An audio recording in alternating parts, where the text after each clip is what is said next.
Hey, welcome back to Long War Impossible. Now, what I've been doing the last few episodes is somewhat neglecting a sort of a longer term strategy for the base management. So I'm going to think a bit about that now.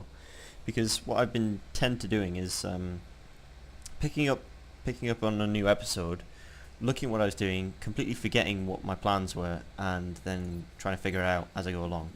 Now I know I wanted to get the officer training school quite quickly, but that has left me with not enough money to now pursue satellites, because we're getting to a break point in this month where I'm going to have to build something now.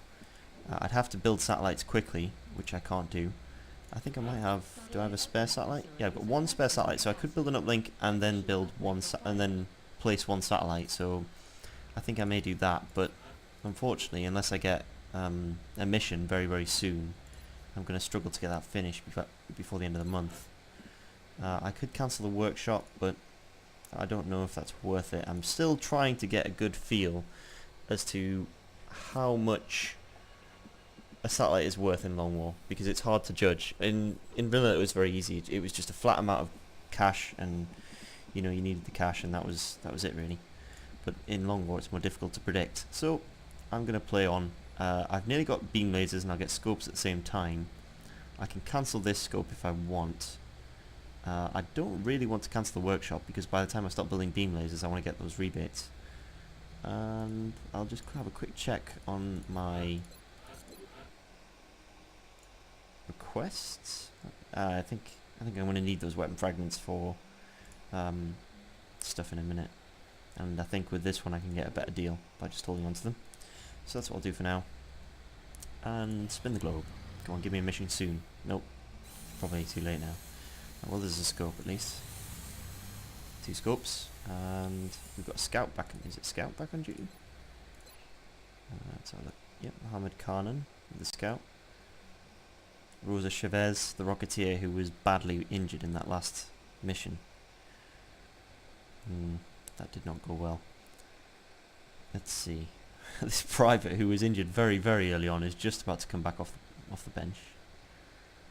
Fatigued. Okay, it's looking like we're getting ourselves out of a fatigue problem here, because I think that another mission around about a day or two ago on the Hologlobe might have caused me some problems with fatigue, but I think it might be okay. Now beam lasers, that's what's coming next. And again, as I said, I've been neglecting what's been going on in the base, so I really do hope I've got enough resources to build all these lasers that I need, which is generally it's going to be 3. I'll think about this in a second. It's going to be 3. I'm going to have to cancel the scope, aren't I? Yeah, it's going to have to be 3 laser rifles and 1 auto laser. No, 3? 2 laser rifles and an auto laser. I've got the alloys for it. I might have to end up selling some Illyrium. At this point though, 19 Illyrium I don't think it's going to make or break the game, so I feel a bit more comfortable doing that. But I am going to have to cancel the scope anyway. So I'll do that.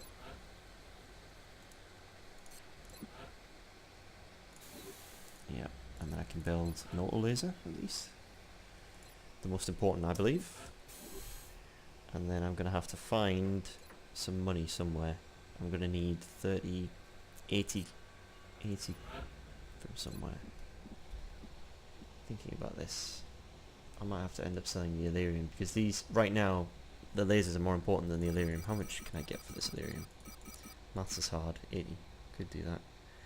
The sectoid corpses I don't want to sell, because I can get scientists for them. Floater corpse I could sell, but they're not going to give you very much money. Again, I think Illyrium is my only option. I don't want to sell Meld because it is so precious. It is worth far more than 7 in terms of money. So yeah, I think I have to go with this. I just so urgently need those laser rifles, so I'll have to just go with it.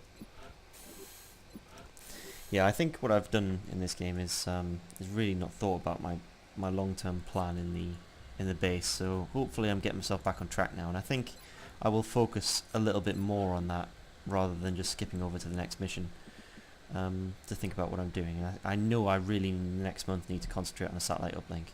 What I probably want to do, if possible, is get an uplink and a satellite, so I can get 3 satellites by the end of next month, and then I'm going to have to expand to cover all of Asia in the month afterwards. That's going to be tight, but okay. On to a mission anyway. Hello there, medium. I don't think I can take a medium at the minute. All I'll do is end up wrecking these two guys, so I'm just going to have to let it pass. Commander, the council isn't going to be... Yeah, they aren't going to be happy, but there's not much I can do about it. What do we have here? This is the workshop. Very good. The workshop rebate, offering a workshop rebate on itself. That would be quite good. Let's see. So that makes me feel better, because now I'm going to get some rebates on these, hopefully. Get a few alloys back. And you know, each alloy is worth 5, so just... if you build enough every month, you end up making money back on your workshop. It only costs 30 to run. So having it there is just really, really good. Seeing what I was saying, actually, I need to think about also getting more power. I should be okay for power, actually. I'll be able to build a satellite uplink before I need to build another steam. Before I need to build a thermal generator. Okay, that's good. So let's continue. Might end up getting a council mission here. Another medium. I really can't do anything about that. It's low, so it's not going to land or anything, I don't think. Usually it's NOE means that it's going to do a landing, or it's doing something. We'll see though, I could be wrong on that one. Commander, Yeah. our failure to That's what I respond thought. to the latest UFO contact assured us this Okay, this is more like it. We can have a scout. Do it. Kill him. I know Bradford, but what can I do? If they give me more money, then I can get better interceptors. Tell the council that. Oh, ideal. Ideal. He gets one extra little kill on his experience, he doesn't take any hits, and we get a crash landing. Very good. So, this is a scout, so I'm going to take a rookie, if I've got enough to spare. Yeah, I think I bought 3 rookies, and I could have used that 30 cash. You know, thinking ahead was not something I did very well in the last sort of 3 or 4 missions. Now, who do I want to start promoting? I'd like to... how long till the officer training school is done? 1 day. Oh, that's so unlucky. Not that I could afford to buy the actual squad size or anything, but... never mind. So yeah, as I was... I don't think I want to take like a really weak team and try and limp through. I think I want to take a reasonable team, but I do want to take 1 rookie. Oh, this guy's a super rookie. He's got less health and less mobility though, and his will is pathetic. Oh, that's not too bad though. Wow, 8 will. That's terrible.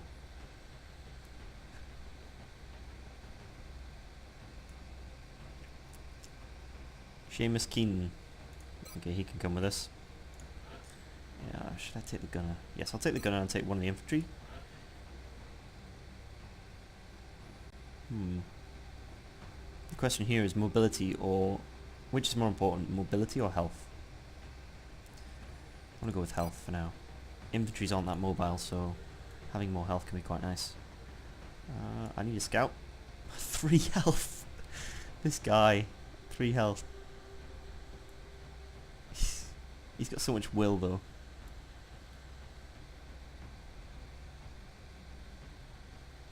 No, I think... why do all my scouts have no health? 3 health here. 3 health... what was it? 3 health here. Even my sniper has 3 health. Yeah, maybe it's just that scout snipers just get terrible, terrible health rolls. Who knows? Let's see. I like a scout assault team, but I don't want to take this guy because I want to spread it out a little bit. A rocketeer, really, really do need some rocketeers to start putting in hours.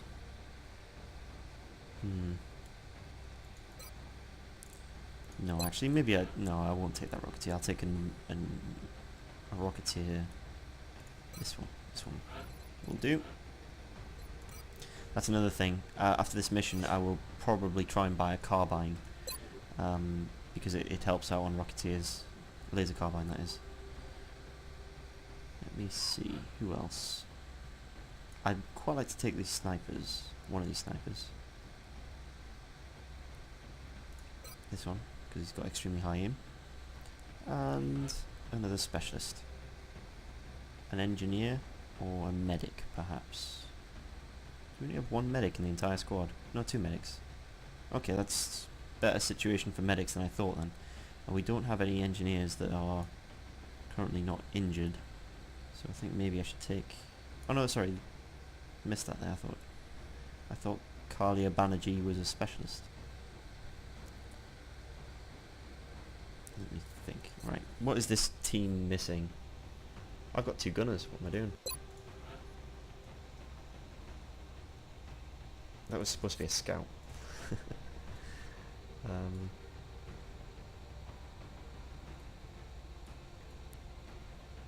Look. They're all Lance Corporals, that's quite good. This is the one.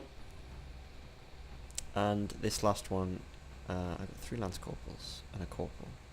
I'm not sure I need anyone that high level actually. I'd like to take the infantry though, and...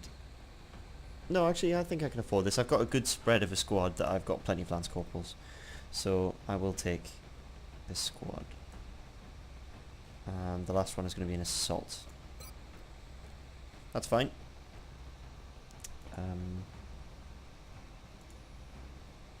Any change anyone's weapons? No. That looks like okay to me, but I can put scopes on these guys now. Right, I'd still like to take a smoke grenade. This guy's got incredible aim now. So I think maybe I will put that on... Yeah, on the assault in place of an AP grenade. Okay, looking good. I've got enough AP grenades. Only 3. That's probably the least I've taken onto a mission so far. That's okay though. Brian Richardson, he'll just knock them all down. Looks good to me.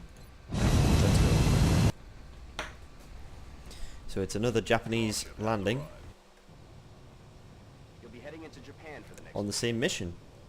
You know, I think what I might do then alien craft went down is hard and stopped just inside make the city a limits. change Hopefully there to weren't any the... civilians in the area at the Well, time. there's a feature in Long War where you press, I think it's Alt F1, and it re-rolls all the maps. So what it can do is, if you're seeing repeated maps, you can press Alt F1 and it'll generate a new map seed for you, and so it will treat all the maps as equal. And I think this is the second time I've had this on this campaign, so yeah, I'll go with a different one, unless this is the other version. Nope, this is the same one. Right, let's see. It does have meld in a different place at least, Loud and which clear, Big Sky. We'll monitor those readings from I here. Strike one would small like to horizon rush assault for. the alien craft. This should be a fairly safe... do I want to risk that? Do it with the scout. Moving. Oh, excellent mobility on the scout. Good pick. Anyone else with ridiculous mobility? No. Rolling. I'm all over it. Getting Sprinter and an SMG on that scout, be able to run across the entire map in one turn. That'd be quite good.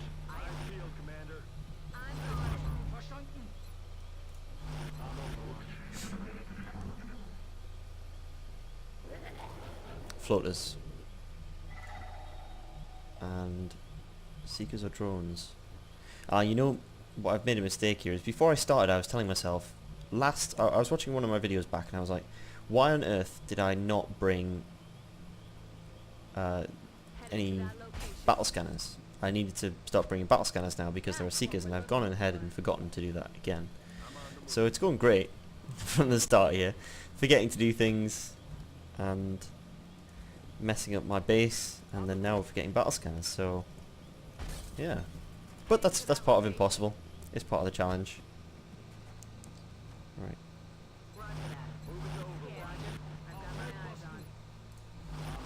So it's great to see that we're going to get the meld. Maybe there's a bit I can show off this map. It looks like we're going to get engagements a bit differently because it looks like there's floaters over here, so get a good idea of how this map can change. Played in the same campaign twice, it'll have very different effects on different tech levels and such. Now, my immediate guess is that this is a one floater, a single floater pod on this entire map. I've seen this before, where you'll get a pod of 5 floaters and just the outsider, and that's it. But I actually am quite happy to deal with a pod over here, because this is one of the easier places on the map to deal with it. That being said, the sniper can hopefully cover me while I move up to here. So get everyone up against this wall, and perhaps I'll send someone around the outside to reveal, and then we can get some shots of the sniper through here and some flanks. So that might be the way to do it. Now the question is, who gets that job? The assault, probably.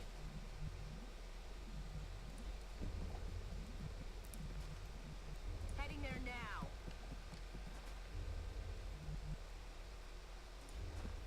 Yeah, the assault is a good candidate for revealing things, because the assault can make a move, and then if you're in a bad situation you can still make another move I think I heard something. using run and gun, which is good. Eyes on Okay, target. the fact this is a drone pod suggests that this might be more than just a one pod map. They're shifting their attack. There we go. What are you going to do, little drone? Right, I want to babysit the sniper and get some more kills, so I'm going to go with this one first. Ugh. I can get the rookie kill at least here, but I want to see where this other one is. Moving out. The scout can offer holo targeting, so that's a good start. And now the rookie can move into point blank range. Get the kill. So that's one less thing to worry about on this mission. The assault can run and gun if the scout doesn't do anything here. Let's see what happens. Well, the holo targeting helps. Missed the target. On my way.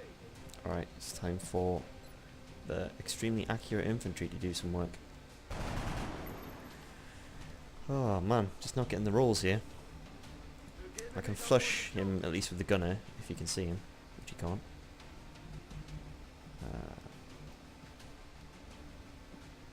I think it may be safer here to move an overwatch rather than run out in the open, because that's not going to be a 100% shot to hit, unless if I stand here it'll probably be something like 98. But the question is, do I want to take that risk? You can get up to, I think it's a 30% range bonus on, I mean 30 aim range bonus for being within 8 tiles with a shotgun. So normally if you're 1 tile away you'd get 100% chance to hit based on the range benefit. I mean, I'm losing 20, but I'm also gaining the aim of this guy as well. So the 72 plus the 30 minus the 20 plus the 10 from the holo targeting will give me about 90 something.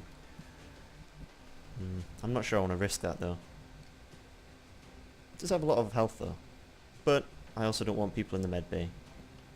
No, I think the safer option is to move here and overwatch. The drone's likely to come here, so if I move here and overwatch I'll get a slightly better aim bonus. If I can throw a grenade to help the situation, maybe that's better. A better option. Yeah, I can't reliably do damage with a frag grenade, so I'm just gonna overwatch here. They're backing up. Advance. That's not too bad.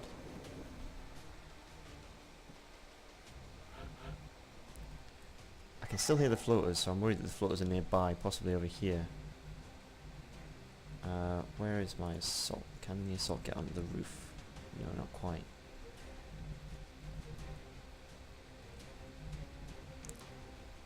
Okay, I think perhaps my best option then is to sit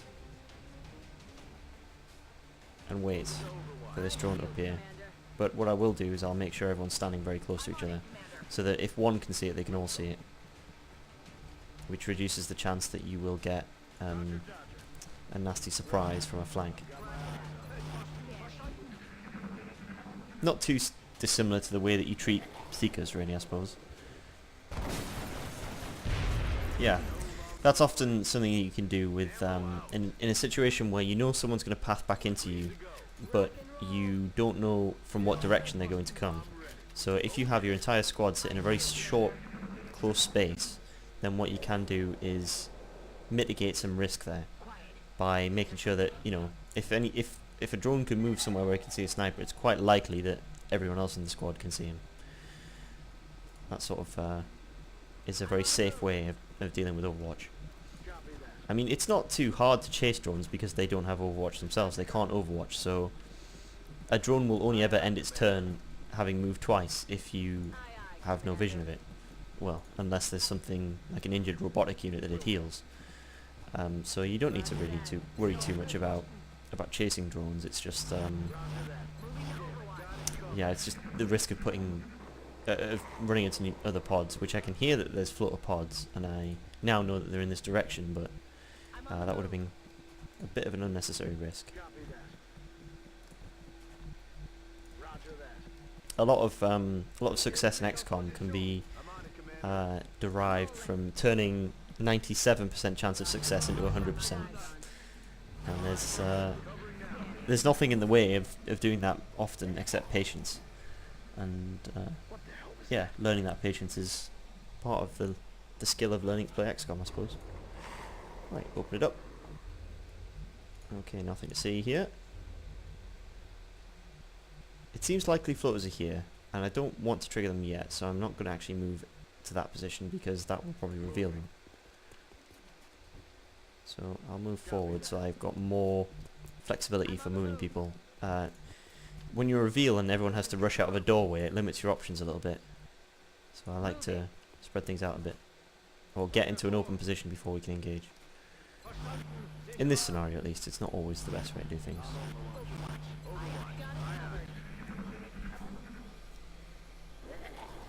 Plus it allows me another turn where they could potentially path into me, and Overwatch can do great work. Right, I think now is the time to start moving forward into possibly somewhere where we can reveal the floaters. Oh, there they are. There's two of them there, and they didn't do anything. Well, that was weird. What is going on there? They're not already activated, are they? Surely not.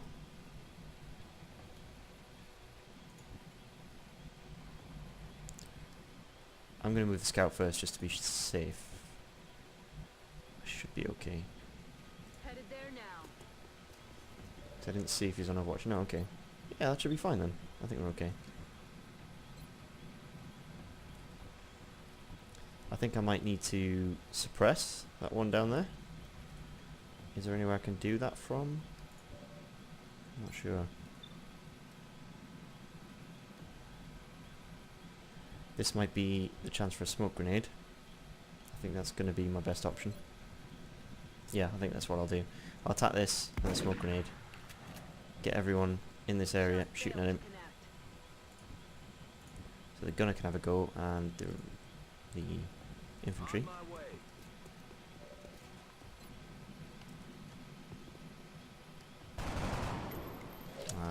That's when having laser rifles starts to really pay off. They're coming. They're coming soon. Now I can flush him to make sure it's a kill. Combining flush with holotargeting is very nice. Nice, reliable damage. Very reliable. Right.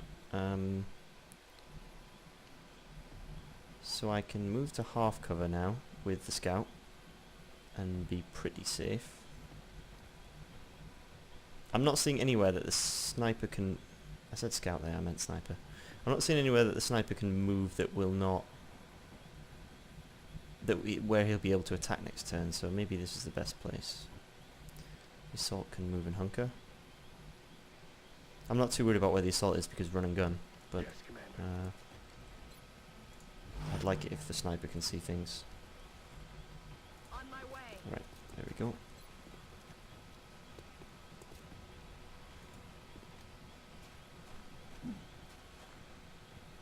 Normally in this situation, I'd be a lot more hesitant to use a smoke grenade, but because I know that this is a scout UFO and it's pretty unlikely that there's more than just this floater in the outsider left on the map, I'm a little happier to do that.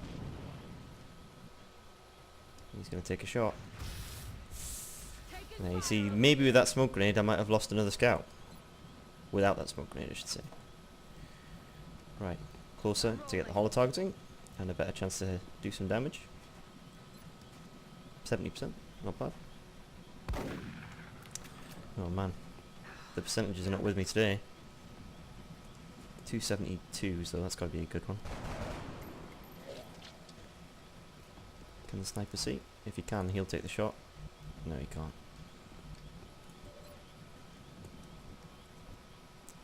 I'll just have another shot with the infantry. 71 missing again. How confident do I feel about this guy? That's the question. I can move to here with... Yeah, if everything goes wrong with... If this guy can't do the damage to kill him, then I'll move the assault right beneath him. And that should be a pretty high chance to hit. It's only 53. There we go. One of these reasonable percentages is bound to hit at some point. Right, just move it around so I've got space for the rookie and the sniper. Just here is the entrance to, or one of the corner entrances to the UFO, and that quite often triggers the outsider there, so having the sniper on this side of the map means he'll probably get a shot at the outsider. So I'll move forward quite slowly, I'm rolling. not too far at a time, so I can get the sniper in position and get everyone reloading. Heading to that location. Having an assault and a scout usually makes the outsider a lot easier to deal with, so there's always that. Right. I don't want to move too far because I could have missed a pod over here, but just to be safe. Reloaded. Just reload everything up. I have an option now. If there's other meld on the map, I can likely get it quickly by moving forward now and sort of not worrying too much about the position of the sniper. And I think I'm happy to take that risk because I have a scout assault team and I can suppress the outsider, hopefully. On the So I'm move. not too worried about moving forward. Famous last words. Enemies inside. Here he is. He's going to move it to meet me. Okay, that is somewhere I can at least suppress, hopefully. I can move here and suppress, I think. Yep, I should be okay there.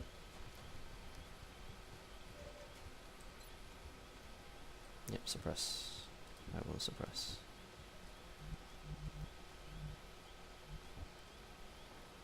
Okay. So I'll move again. These pillars are causing me problems with line of sight. If I move to here, I'll have a flank, but he won't be able to see me. So he might not know he's been flanked. That's something I'd like to experiment a little bit more with the AI, if they know that they're being flanked at squad site or not. I have a feeling they don't, but it's not something I'm sure of. Right, can the scout get flashbang far enough? No, not quite. In that case, I'll put I'm him here. rolling. Get the assault forward as well, Moving out. out of line of sight. Suppress. And hopefully this will be an easy next turn. He might run this suppression actually, so I might need another overwatch to assist there. I just don't want to do it in half cover if possible.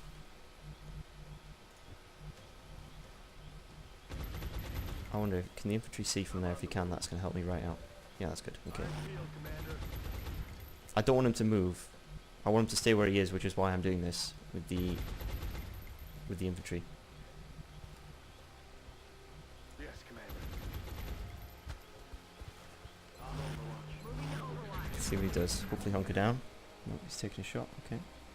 And I have covering fire. That's like a free shot there, but otherwise I wouldn't have gotten. It's the benefit of covering fire. Like sometimes when you pin people, which is a good thing to do in general, pinning enemies is a good thing to do. So it's a situation you want. Covering fire can give you that little bit extra, which is very nice. Just a little bit of extra firepower every turn. Okay, so who's going to get the kill? The scout, perhaps? I already have some pretty well upgraded scouts. The assault, I think.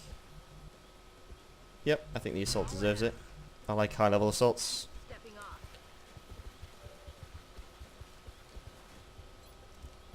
Come on, do 6 damage.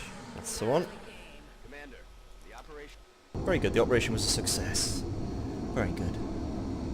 The start there was a bit flaky with that drone and letting that floater live, really. But there wasn't any way to control him, unfortunately. So that was like a textbook landing there. So, let's see. They are really taking care of business, you're right, Shen. So, the infantry. Now, right here I feel like there's only one choice, and that is opportunist, because so much of what the infantry does is, so many of the infantry's perks revolve around Overwatch, and you can do some great things with Overwatch. Combine this with Sentinel, and you know, you can do so amazing things with like reload Sentinel, things like that, and when you've got lock and load, and just pump out 2 shots per turn every turn on Overwatch, which is, when you've got Overwatch, it essentially makes Overwatch the same as a normal attack, except the benefit is when you're attacking something that's running between cover, you're actually getting a better chance to hit than if you're attacking them in full cover, for example. And apart from if they take a move and do covering fire, you're going to get a benefit when you have Overwatch. Just an across the board benefit. Now, it's sad that Ranger is up against Opportunist, because I think that Ranger infantry is almost like the best possible opportunity you could take Ranger, and as I said in a previous video, I think Ranger is better than people give it credit for. It just has the misfortune of being up against such great perks, which perhaps by that logic makes it a bad perk, but yeah.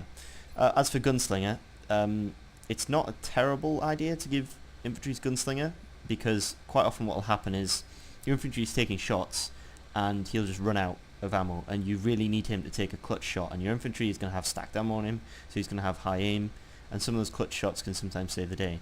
In general, I try not to... I play quite cautiously, I think, so I don't usually get myself into the situation where I'm backed up into a corner having to use sidearms, so I don't think I get as much value out of this perk, but I don't think it's a bad one. Up against Opportunist, though, it's just the easy choice in infantry. I'm talking a lot about this, but Opportunist is at least twice as good as both these perks. I'd rather have Opportunist than both of those 2 perks put together. Right. As for the Assault, an obvious pick here. I've already talked about that. Close Combat Specialist, so versatile. And Seamus Keenan becomes heavy weapons. So, we'll see what he can do in the future. Having a bit more cash here. I didn't get any cash for actually doing the UFO. I think... yeah, I don't think you ever get cash bounties for raiding a UFO, but you do get a lot of resources and usually damaged equipment that you can sell. Ah, damn it, I forgot to set a research. I think actually I maybe wasted about 1 day there. So, I've got some path decisions ahead of me now. I can either go advanced beam lasers, which will give me sniper rifles and scatter lasers, which are great, but I don't know if I'll get... when it comes to 20 days of research time, that is a huge chunk of research time, and weighing that up, who knows. I could start capturing aliens. I'm not sure that I'm a strong enough squad to do that, or the alternative really is to go for armor, which I think might be a better suit. Haha, puns. Might be a better suit for my current needs in getting up through breakpoints, because pretty soon I'm going to have assaults who need to start taking hits. Well, they don't need to, but if they can, that gives me more options. So let's see. I'm thinking... I'm going to think about this carefully. I don't need the autopsy yet, I don't think. The autopsy, I believe, gives you... it gives you research credit on... Is it... on anything related to xenoneurology and capturing aliens? It's been so long since I looked at the tech tree. I think what I'll do is I will go with advanced beam lasers. Yep. It's just a safe bet. Getting some scatter lasers. Start doing more work with that. What else was I saying that I was missing? This must be driving people mad who... I said I'd do something and then I completely just forget what I was saying. I think I said I was going to get laser carbine, didn't I? Let's have a quick look. I used up, unfortunately, to start doing that research. Advanced beam lasers I used up, and now I've got one too few alloys. Have I got anything that I'm building that'll finish soon? The officer training school, but that won't give me any alloys. No, unfortunately I think I'm just going to have to wait until I get some more alloys. Unlucky. 2 alloys, need 3. Oh well. Could have used that carbine as well. Nope, there's nothing left to build there. I could think about building a shiv. And here's a decision. Don't want to build a shiv. Shivs are great in Long War. They do so much damage. I think they did a lot of damage in vanilla, but I think it was quite a commitment to build a shiv. Whereas it's freely available straight off the bat, in this case. Is there anything I want to sell? Nope, I think I'm happy, and I don't think I need a shiv, so I'm not going to build a shiv. So that's the end of this episode, and see you for the next one.